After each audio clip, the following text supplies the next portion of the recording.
Write it down.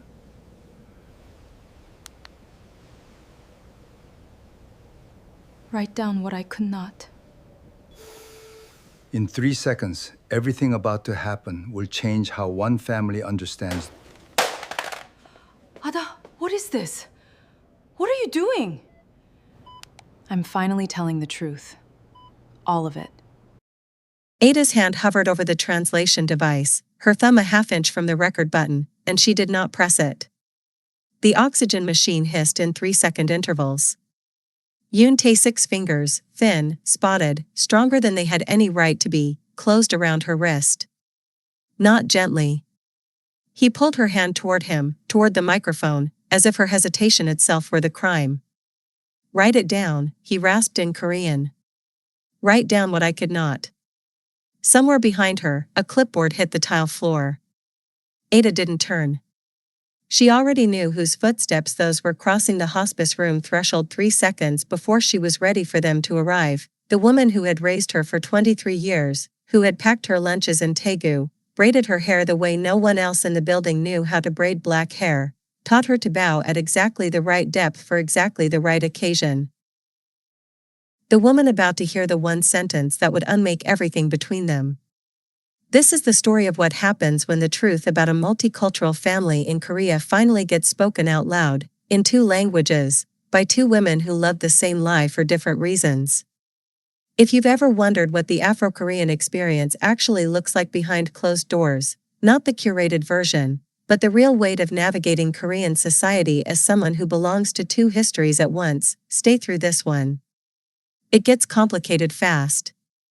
In 3 seconds, Ada's thumb would finally press record. And nothing about how her family understood itself would survive the translation. Before we get there, welcome to Seoul Spoken Tales, where every story is written from scratch, for you. Now, let's rewind to where it started. Some weeks earlier, Ada translated grief for a living, and she was very good at it. That Tuesday morning, the grief belonged to a Vietnamese construction worker's widow trying to understand a settlement document at Daegu District Court, and Ada delivered every clause in a voice so level, so professionally warm, that the widow cried only once, at the number, not at the loss, because Ada had already softened the loss for her 3 sentences earlier, the way she always did. A small omission. A kindness, technically. Not a lie. Just a translator's mercy, trimming the sharpest edge off a sentence before it could cut. She'd been doing it since she was 19. Nobody had ever caught her at it. Nobody had ever needed to. By 11, she was on the subway home, scrolling work emails with the particular blankness of someone whose job was to carry everyone else's feelings and none of her own. She lived alone in a 1-room office tower in Suseong-gu, for stops from the textile shop her adoptive mother, Ryu Hae-won, still ran 6 days a week. Ada visited on Sundays. She called it duty. Hae-won called it family. Neither of them examined the difference too closely. Living in Seoul, or in Ada's case, mostly Daegu, with enough Seoul contract work to keep her fluent in the capital's particular rhythms, had taught her a specific kind of fluency that had nothing to do with grammar. She'd learned, before she was 10, which questions Koreans would ask her with their eyes and never with their mouths. Where are you really from? How did you end up here? Does she really love you like her own? She'd learned to answer all 3 before anyone worked up the nerve to ask the 3rd one out loud. The email that would end her life as she knew it arrived at 11:42 a.m., subject line in flat gray Outlook font, hospice interpretation request, Yoon TS, urgent. Client-specific request. She almost deleted it. Hospice jobs were the hardest kind. Dying men said things they'd never said sober, never said young, and Ada had learned to charge extra for the emotional toll of sitting inside someone's last coherent sentences. But client-specific requests were rare. Most patients didn't care who interpreted, as long as the Korean came out clean on one side and English or whatever else on the other. She opened it. Patient has specifically requested interpreter, Chukwu, Adis. No substitutions accepted. Family has been informed patient is settling final affairs. Compensation, negotiable, patient states whatever she asks. Ada read it twice. She did not know a Yoon Tae-sik. She had never worked a job for him. She scrolled the attached intake form for a connection, hospital, referring agency, insurance provider, and found nothing that explained why a dying 74-year-old man 3 neighborhoods away from her childhood home had asked for her, specifically, by full Nigerian Korean name, when there were at least 40 qualified interpreters in the Taegu registry who could do the job just as well. Unless he didn't want the job done just as well. Unless he wanted it done by her, specifically, for a reason that had nothing to do with her Korean and everything to do with something else entirely. She should have called the agency and asked them to reassign it. Later, she would replay that moment more than any other in the whole ordeal, the 3 full seconds she spent with her thumb over the decline button, the version of her life where she pressed it and never learned any of what came next. Instead, she typed, confirmed. I can be there Thursday 2 p.m. She told herself it was curiosity. Professional curiosity, the kind translators develop for unusual jobs. She did not let herself wonder, not yet, why her stomach had gone tight and cold the moment she read his name, as if some old, wordless part of her already recognized it, the way you recognize a smell from a house you don't remember living in. Haewon called that evening, as she did every evening, to ask if Ada had eaten. Ada said yes. She did not mention Yoon Tae-sik. She told herself there was nothing yet to mention, just a name on an intake form, a stranger's request, an ordinary Thursday booking. She would think about that phone call for a long time afterward. How easy the lie had been. How practiced. How, in the end, it turned out she'd learned that particular skill from somewhere very close to home. The hospice wing at Yeongnam Medical Center smelled the way all hospice wings smelled, like antiseptic trying and failing to cover something warmer and sadder underneath. Ada had worked 6 of these rooms in the last 2 years. She'd learned to breathe through her mouth for the first 90 seconds, until her body adjusted and stopped flagging the smell as a threat. Room 412 had its blinds half-drawn, afternoon light cutting the bed into stripes of gold and shadow. A nurse in pale blue scrubs looked up when Ada knocked, relief crossing her face in a way that told Ada this particular patient had been difficult. You're the interpreter, the nurse said. Not a question. He's been asking every hour since Tuesday if you've confirmed. Every hour? Ada kept her voice professionally even, but something in her chest tightened. Clients didn't do that. Clients said a name once, to an intake coordinator, and then waited. They didn't track the confirmation like a man watching a countdown clock. He gets agitated, the nurse said, lowering her voice. The doctor thinks it's the medication interacting with anxiety. But he's lucid. Sharpest patient on this floor, honestly.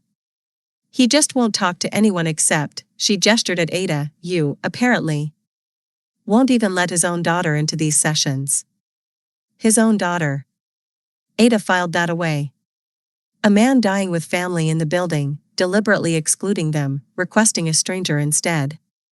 In 2 years of hospice work, she'd interpreted for dozens of families saying goodbye in mixed languages, English-speaking children translating for Korean-only parents, the reverse, occasionally a spouse from Southeast Asia needing a bridge for both directions at once. She had never once been asked to exclude blood family from the room. She stepped inside. Yoon Tae-sik was smaller than she'd expected from his voice on the phone consult, a voice that had been surprisingly strong, almost commanding, when the agency patched him through to confirm the booking. In the bed, he looked like a man being slowly erased, cheekbones pressing hard against skin gone the color of old paper. But his eyes, when they found her, were not the eyes of a dying man. They were the eyes of someone who had been waiting. Chukwu, he said. Not interpreter.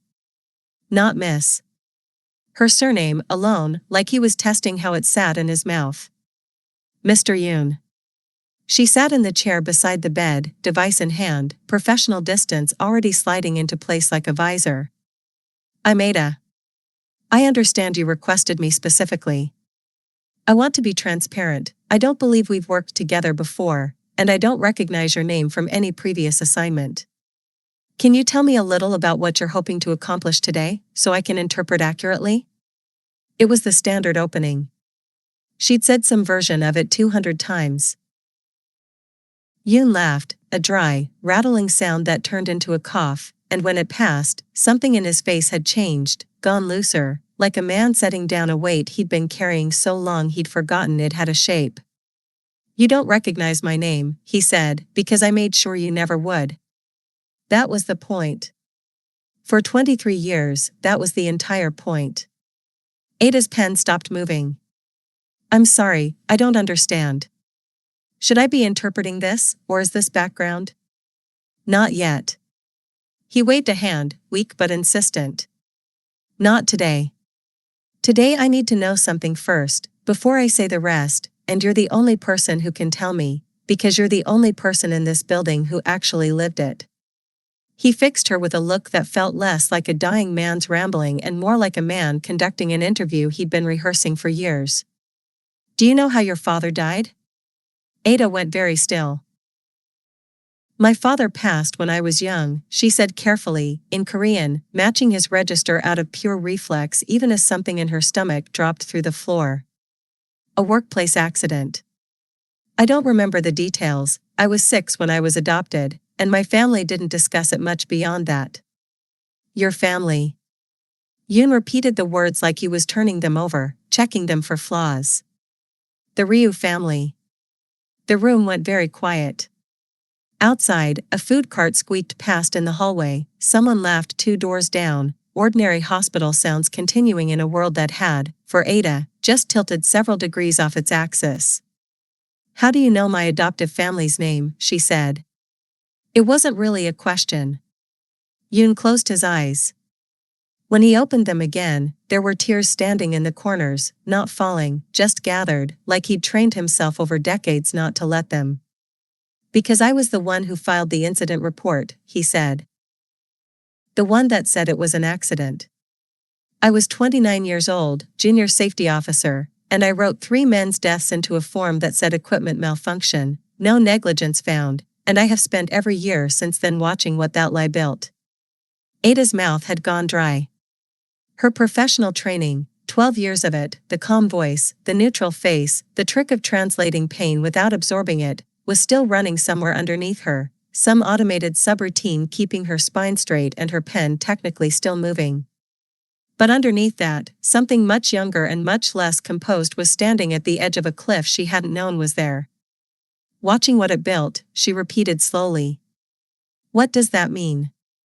Yoon looked at her for a long moment, and when he spoke again, his voice had dropped to almost nothing, so she had to lean in to catch it. It means I have watched, from a distance, for 23 years, as the man who benefited most from that report raised my dead colleague's daughter as his own, he said. And called it love. And maybe it even was, by the end. That's the part one need you to help me understand before I die, Miss Chukwu. Whether a good thing built on a lie is still a good thing. Because I don't have the answer, and I'm running out of time to find one. The device in Ada's hand had started recording on its own timer, the little red light blinking steadily in the gold-striped light, though neither of them had touched it. Neither of them reached to turn it off. Ada did not remember the walk from room 412 to her car. She remembered standing in the hospice parking structure with her keys in her hand, unable to recall pressing the elevator button, unable to recall the elevator ride at all, just a gap in her afternoon where a version of herself had apparently operated her body while the rest of her sat somewhere behind her sternum, frozen. She did not go home. She sat in the driver's seat for 40 minutes with the engine off, replaying Yoon's words in both languages, checking the Korean against the English in her head the way she checked every job, out of habit, out of a need to be sure she hadn't mistranslated something so important. I was the one who filed the incident report. The one that said it was an accident. She had not mistranslated anything. That was the problem. When she finally drove, she didn't go to her apartment. She drove to the textile shop, 40 minutes across town, and sat outside it for another 10 before she made herself go in. Hae-won was behind the counter, measuring fabric for an elderly customer, reading glasses pushed up into gray streaked hair, and for a moment, just a moment, Ada watched her adoptive mother with the strange doubled vision of someone seeing a familiar photograph and a stranger's mugshot layered over each other. This was the woman who'd sat up with her through 3 years of nightmares after the adoption, who'd learned to cook jollof rice badly and with enormous effort because a social worker had once told her cultural continuity mattered, who had never once, in 23 years, raised her voice at Ada in anger. This was also, possibly, a woman who had built an entire life on top of another family's grave. Iyama, Ada said, when the customer left, using the word she'd used since she was 7, the word that had never once felt like a performance until this exact moment. Can I ask you something about Appa? About how he died, before us, before the adoption. About his work. Something flickered across Haewon's face, there and gone so fast that if Ada hadn't spent her entire career reading micro-expressions for a living, she would have missed it entirely. It was not confusion. It was not the blank searching look of someone trying to recall old, unimportant history. It was fear. Why are you asking about this now? Haewon said, and her voice had gone careful in a way Ada recognized, because it was the same careful voice Ada herself used on grieving widows in courtrooms. The voice of someone choosing every word before it left the body. A hospice client mentioned something, Ada said, watching her mother's face instead of her own hands. About a factory accident. About a safety report. I wanted to ask you before I assumed it was unrelated. The silence that followed lasted only 4 seconds. Ada would count them later, replaying it, the way she counted everything now. Your father was a good man who worked in a dangerous industry, Haewon said finally, folding a bolt of blue silk with hands that were, Ada noticed, not entirely steady. There was an accident. Equipment failure. It was very sad, and it was a long time ago, and I don't understand why you're bringing it up out of nowhere on a Tuesday. Equipment failure. The exact phrase from Yoon's report. Word for word, in the same order, as if Haewon had memorized an official document rather than absorbed a grieving family's own account of a death. Ada had built her entire career on the small, precise differences between how a fact is stated by someone who lived it and how it's stated by someone reciting an official version of it. And her mother, her Iyama, the woman who braided her hair, had just given her the second one. Okay, Ada said, because she did not yet have the language, in either tongue, for what she actually wanted to say. I just wanted to ask. She left before Haewon could ask what had prompted it. She sat in her car outside the shop for a long time afterward, watching her mother's silhouette move behind the frosted glass, folding fabric with the same careful hands that had folded Ada's school uniforms every morning for a decade, and she thought, I have spent my whole life interpreting other people's half-truths for a living, and I never once noticed I was living inside one. That night she couldn't sleep. At 1 a.m. she opened her laptop and typed Yoon Tae-sik Safety Report 2003 into a search bar, and found nothing, not because there was nothing, she understood after 20 minutes of digging, but because industrial accident records from small manufacturing subcontractors that far back weren't digitized, weren't searchable, existed only as paper in some archive or filing cabinet that a determined person would have to physically walk into. She thought about the widow she'd interpreted for that morning, a lifetime ago, it felt like now, signing a settlement document for her husband's construction death, the whole transaction reduced to a number and a signature and Ada's careful, softened English standing between the grief and the paperwork. She wondered, for the first time in her professional life, how many of those numbers had been softened not by translators like her, but by report writers like a 29-year-old Yoon Tae-sik, decades before she was born, softened not out of mercy, but to make an inconvenient truth small enough to bury. At 2 a.m., she found one thing, a single archived local news clipping, poorly scanned, date stamped March 2003, headline barely legible. 3 foreign workers killed in factory fire, company cites equipment malfunction. No names of the deceased. No names of the investigating officer. Just a company statement, 3 lines long, and a photo of a building she didn't recognize, its front gate marked with a company name she'd never heard before, not Ryu, not anything connected to her adoptive family at all. Which meant, Ada realized, staring at the screen until her eyes burned, that if Ryu Minho was connected to this the way Yoon implied, he hadn't owned the company. He'd worked for someone who did. Someone whose name hadn't surfaced yet. Someone who might still be alive, still protected, 23 years later, while the only two people who actually knew the shape of the truth were a dying man in a hospice bed and a woman who'd spent her whole life learning exactly how to keep her voice level while she said things that weren't quite lies. Ada didn't sleep more than 2 hours. By 6, she was at her kitchen table, the archived clipping enlarged on her screen, staring at a company logo too pixelated to read. She called in sick to her Wednesday court assignment, the first time in 4 years she'd canceled a booking, and drove to the Daegu Regional Archive instead, a squat gray building she'd never once had reason to enter. The clerk was unhelpful until Ada switched fully into professional mode, the same voice she used to calm frightened clients in courtrooms, and asked specifically for industrial incident filings from the Seongseo Manufacturing District, spring 2003. It took 90 minutes. What she found was a single microfiche reel, badly indexed, containing the original safety filing, 3 pages, government stamp faded to gray. The company name at the top made her stomach drop for the second time in 2 days. Daehan Precision Textiles. Ryu Haewon's shop bore a different name now, small, independent, opened 11 years ago according to the registration Ada had glanced at once on a tax form. But the original filing listed a parent company, and beneath the parent company, in the smaller print reserved for supervisory sign-offs, 2 names, the safety officer, Yoon Tae-sik, and the shift floor manager who'd co-signed the malfunction determination. Ryu Minho. Not the owner. Not the man who'd built the company or profited from its cover-up at the top.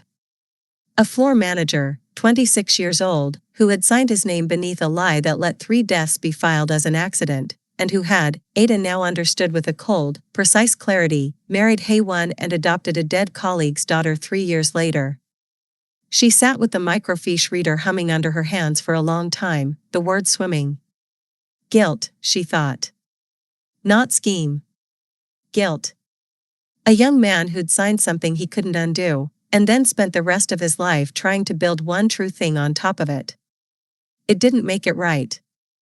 It made it human, which was somehow worse. Ada photographed all 3 pages before she left. In the parking lot, she sat in her car and called the one number she hadn't used in 9 years, the diaspora support line her birth aunt Grace had once, long ago, begged her to keep. Grace picked up on the second ring, like she'd been waiting the whole time. Ada. Lillian's voice cracked on the single syllable, like the name itself weighed more than she could hold steady. I have called that number in my head 1,000 times and never once thought I'd hear it ring back. Ada gripped the steering wheel, unable to speak for a moment.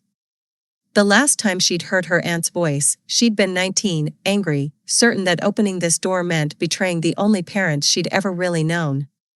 She'd hung up on Lillian mid-sentence and never called again. 9 years of silence she'd told herself was necessary. I need to ask you something, Ada said finally, about my father.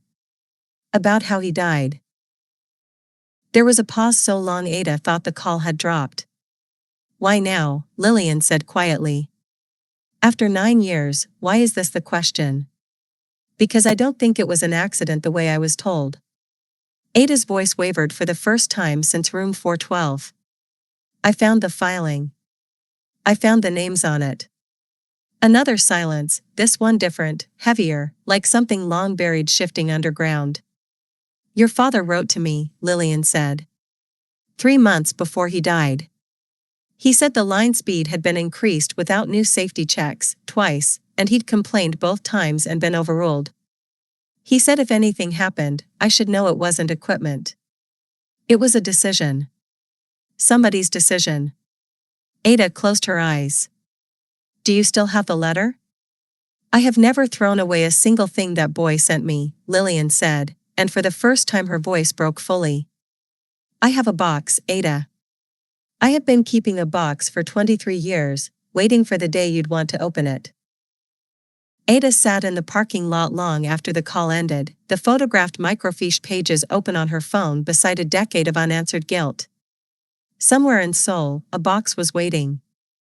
Somewhere in a hospice bed, a dying man was waiting too, for an answer to a question about whether a good thing built on a lie could still be called good.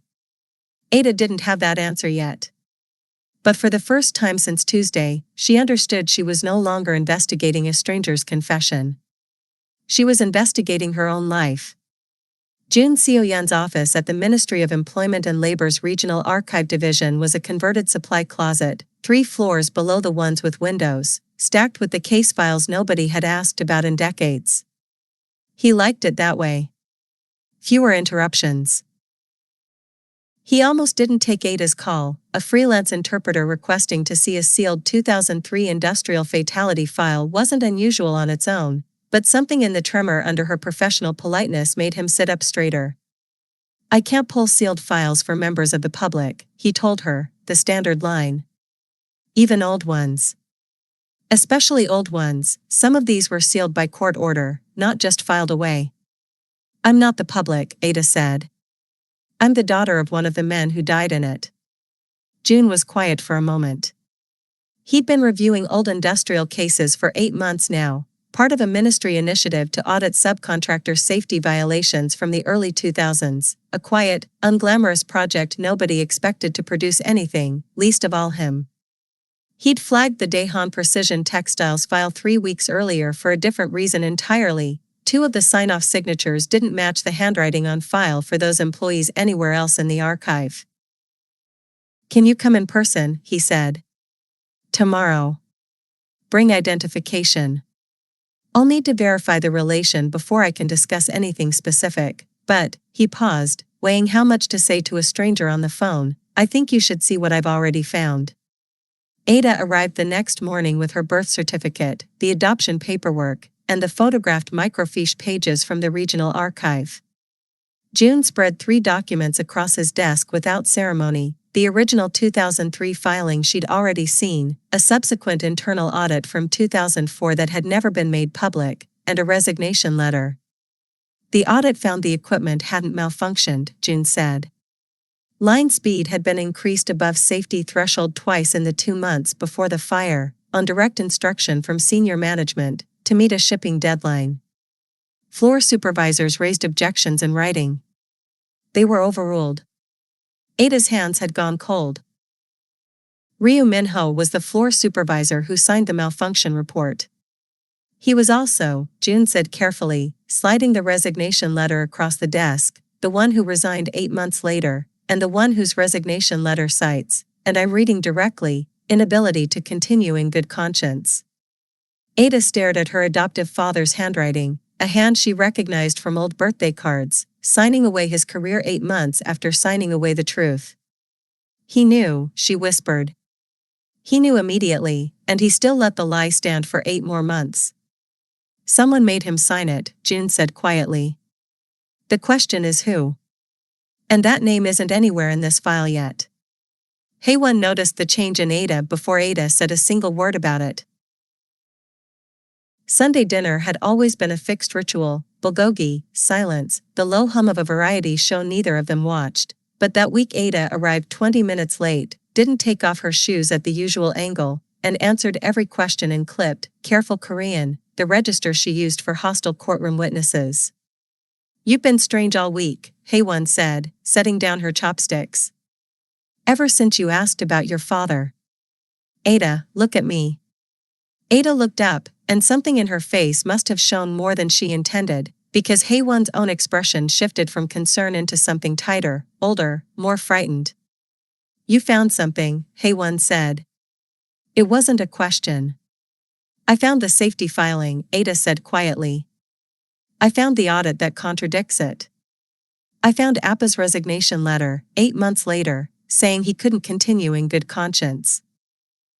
She watched her mother's face carefully, the professional habit she couldn't switch off even here, even now. "I know he signed a lie, Yama. I need to know if you knew, and I need to know why you never told me." Haewon's hands had gone still on the table. For a long moment she said nothing, and Ada watched 23 years of careful maternal composure crack slightly at the edges, not shattering, not yet, but enough that Ada finally saw something underneath it she had never been allowed to see before, fear that had been managed, daily, for over 2 decades. Your father was 26 years old and terrified, Haewon said finally, her voice low. A man above him, a man with more power than either of us understood at the time, told him to sign or lose everything, and to also understand that his new wife's family's small debts would suddenly, unfortunately, become collectible all at once. He signed. He hated himself every day after. When he found out, months later, whose daughter had been left with no one, her voice caught, he didn't adopt you to hide anything, Ada. He adopted you because it was the only thing he could do that felt like the truth, even while the lie was still standing. That doesn't make it not a lie, Ada said, and her voice cracked for the first time. No, Haewon agreed, tears finally falling, unhidden. It doesn't. I have known that every single day I loved you. The second hospice session began differently. Yoon was weaker, his voice had thinned overnight, the machines beside him working harder, but his eyes still tracked Ada with the same fixed intensity, a man racing a clock he could hear ticking louder than she could. You found the audit, he said, before she'd even sat down. It wasn't a question. June called me. He still checks in on me, you know. I trained him, in a manner of speaking. Told him where to look, years ago, when I finally couldn't carry it alone anymore. Ada set the recorder between them, red light already blinking. Then you know I understand most of it. What I don't have is the name of the man above my father. The one who threatened his wife's family's debts. Yoon closed his eyes. When he opened them, something in his face had settled, like a man setting down the last and heaviest part of a weight he'd carried for 23 years. Kang Deok-hyun, he said. Plant director at the time. He owned 40% of Daehan Precision through a holding company nobody could easily trace back to him. He's the one who ordered the line speed increased. He's the one who told me, personally, what would happen to my pension and my family if the report said anything other than equipment malfunction. He's the one who found out, separately, about Minho's debts, and made sure Minho understood the same math. Is he alive? Ada asked, her voice barely above a whisper. Very much so, Yoon said. Wealthy, respected, sits on 2 hospital boards, including, I believe, an advisory position at this very hospital. He has spent 23 years being thanked publicly for his generosity, while 3 families spent it fatherless. His grip found her wrist again, weaker this time, but no less urgent. I am telling you this not for justice, Miss Chukwu. I am too much of a coward, even now, to want justice for myself. I am telling you because I need to know, before I die, that the truth exists somewhere outside my own guilt. That someone besides me carries it.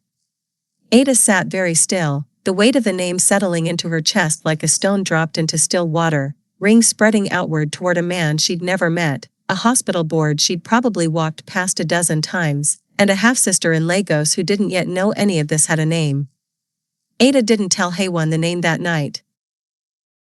She sat with it alone in her apartment instead, turning it over the way she turned over difficult phrases before a job, testing its weight, its edges, what it would sound like spoken aloud in a room that couldn't yet handle it. June called at 9. I cross-referenced the holding company, he said, without preamble. Kang Deok-hyun's name is on the hospital's donor wall 2 floors below where Yoon is currently dying. He funds an entire wing. Which means if this goes anywhere official, it goes up against a man the hospital itself has reasons not to embarrass. That's not a coincidence, Ada said. Yoon requested this hospice specifically. He wanted to die under the same roof as the man who made him complicit. Maybe, June said. Or maybe he wanted a witness close enough to the source that the story couldn't be buried a second time. Ada didn't sleep. At 6 a.m. She called Haewon and asked her to come to the apartment instead of waiting for Sunday, a break-in ritual so unusual that Haewon arrived within the hour, still in her house slippers, fear plain on her face. Kang Deok-hyun, Ada said, once her mother was seated. Does that name mean anything to you? Haewon went white. She sat down slowly, as if her legs had made the decision without consulting her. Minho said that name exactly once, the night he came home and told me what he'd signed. He made me swear never to say it aloud, not even to you, not even after he was gone. He said the man had a long memory and longer reach, and that our safety, your safety, depended on that name staying buried with him. He's not buried, Ada said quietly. He's on this hospital's donor wall. He's 2 floors below where Yoon is dying. He's still being thanked publicly for the exact money that came from what happened to my father. Haewon put her face in her hands. When she looked up, something had shifted in her, not fear anymore, or not only fear. Something closer to the resolve of a woman who'd spent 23 years protecting a silence that had just, finally, stopped being hers to protect. Then it's time someone said it out loud, Haewon said. I should have let your father say it years ago. I won't make that mistake with you. Peace arrived at Daegu International 3 days later, jet-lagged and clutching a battered leather satchel like it contained something more fragile than paper. Ada almost didn't recognize her half-sister at the arrival's gate. They'd only ever spoken over video calls, grainy and delayed, across an ocean and a decade of near silence. But the moment their eyes met, something in both their faces recognized the other instantly, the specific unmistakable geometry of shared blood. I brought everything, Peace said, before they'd even embraced properly. Aunt Lillian's box, and something else. Something I found going through Papa's old things last year, before I even knew any of this was happening. They spread it across Ada's kitchen table that night, Lillian's letters, preserved in careful plastic sleeves, a payslip showing their father's final month of employment, and, at the bottom of Peace's satchel, a second, unexpected document, a handwritten ledger page, water-stained, listing 3 names, 3 dates, and 3 amounts, in a hand Ada now recognized instantly from the resignation letter June had shown her. Ryu Minho's handwriting. A private record, kept, apparently, in secret, separate from any official file, tracking exactly what Kang Deok-hyun had paid to keep 3 families silent, and exactly how much guilt money Minho himself had quietly redirected to each family over the years that followed, under names and channels none of them had ever traced back to him. He was sending us money, Peace said quietly. 4 years. We always thought it was a settlement from the company. It was him. Ada stared at the ledger, at her adoptive father's careful accounting of his own guilt, decades of quiet penance nobody had known to credit him for. It didn't undo the lie. It didn't undo the 8 months he'd let it stand before his conscience broke. But it complicated the shape of him in a way Ada hadn't expected to feel grateful for, a man who had done wrong, and then spent the rest of his short life trying, imperfectly, secretly, to make it less wrong. This changes what I say to Yoon, Ada said slowly. Not the truth. But maybe how I hold it. Peace reached across the table and took her hand, the first time in Ada's adult life a blood relative had done so. Then let's go find out what the whole truth actually is, Peace said. Together, this time. Ada, Haewon, and Peace arrived at the hospice together on Thursday afternoon, the same Thursday, the same time, that Ada now understood the story had always been circling toward. The nurse at the station looked up, startled by the size of the group, but said nothing, only gestured them toward room 412. Yoon was weaker than he'd been 3 days earlier. The oxygen mask sat heavier on his face now, his breath shallower between its hiss. But when Ada stepped through the door, his eyes found her immediately, sharp as ever, and something in them eased slightly at the sight of Haewon and Peace behind her. You brought everyone, he rasped. Good. I only have the strength to say this once, properly, and I want it said in front of the people it belongs to. Ada sat, the recorder between them, the red light blinking. Behind her, Haewon gripped Peace's hand, both women silent, waiting. My name is Yoon Tae-sik, he began, in Korean, his voice gathering strength from somewhere Ada suspected he'd been saving for exactly this moment. In March of 2003, I filed a false safety report that named equipment malfunction as the cause of a fire that killed 3 men, including Chukwu Emeka, father to the woman translating these words right now.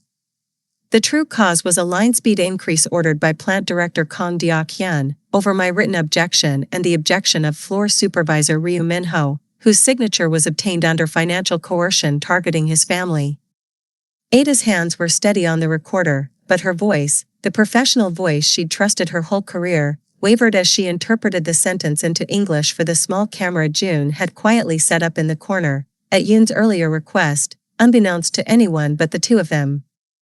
The door opened. It was not who Ada expected. It was a hospital administrator, alerted by a nurse to the recording equipment, moving to intervene, and behind him, unexpectedly, drawn by a call June had placed an hour earlier, a name on a visitor badge Ada would recognize for the rest of her life. Kang Deok-hyun. He stood in the doorway, silver-haired, immaculately dressed, his own board member privileges having walked him straight past the nurse's station, and stopped cold at the sight of the room's occupants, at the recorder, at Yoon's steady, unflinching eyes finding his across 2 decades of silence. "Say it again," Yoon said, louder now, staring directly at the man in the doorway. "Say it again, so he can hear it too." Kang Deok-hyun did not run. Men like him never did, they simply recalculated, standing very still in the doorway while the administrator behind him fumbled for words that wouldn't come.